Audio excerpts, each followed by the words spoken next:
राधे राधे प्यारे भक्तों, आप सब कैसे हैं। हम आपका अपने YouTube चैनल शांति में भक्ति में बहुत बहुत स्वागत करते हैं। प्यारे भक्तों, आपने हमारी पिछली वीडियो में कार्तिक महात्म का पहला और दूसरा अध्याय सुना और मुझे यह बहुत ही अच्छा लगा कि आपने मेरे YouTube चैनल को सब्सक्राइब किया।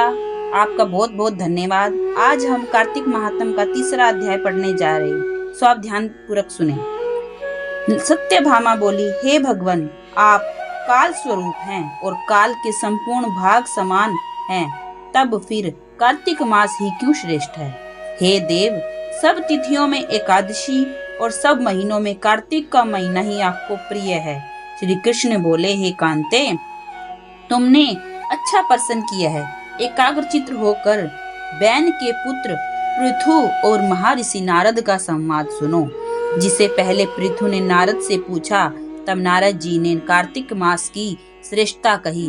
नारद जी बोले, पहले सागर का पुत्र शंख नामक राक्षस त्रिलोकी के मथने में समर्थ हुआ।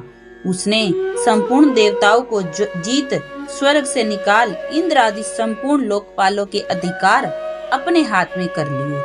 सब देवता उसके भय के मारे अपने अपने स्त्री पुत्र आदि लेकर बहुत वर्ष पर्यंत सुमेरु पर्वत की गुफाओं में वास करते रहे। जब देवता गुफाओं में रह रहे थे, तब शंखासुर ने विचार किया, मैंने देवताओं को जीत तो लिया है, तो भी वे बलवान महसूस होते हैं। हाँ, अब जान पड़ा है कि वे सब वेद मंत्रों से युक्त हैं। इससे उनके वेद मंत्रों का हरण करने से वे सब बलहीन हो जाएंगे। ऐसा विचार कर वह असुर विष्णु भगवान को नींद से ग्रस्त देख स्वयं भू ब्रह्मा जी के लोक में जाकर वहां से वेदों को निकाल कर चलने को तत्पर हुआ। तब उसके भय के मारे यज्ञ के मंत्र और बीजों समेत जल में प्रवेश कर गई। तब तो वह शंखासुर भी उन्हें ढूंढता हुआ समुद्र के भीतर विचरने लगा, परंतु वे वेद एक स्थान पर कहीं भी प्राप्त न हुए।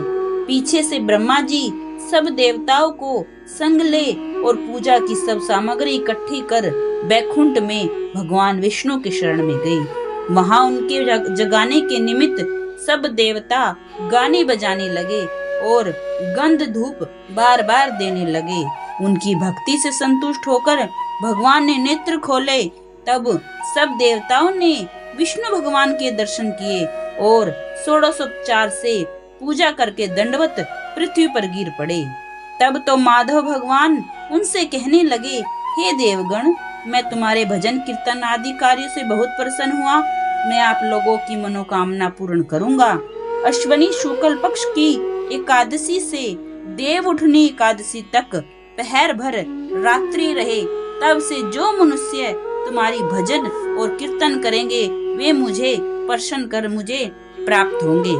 शंखासुर जिन वेदों को हर लाया है, वे सब जल में स्थित है। उन्हें मैं शंखासुर को मार कर लाऊंगा।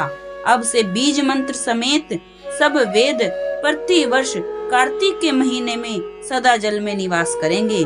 मत्स्य रूप धारण कर मैं जल में जाता हूँ।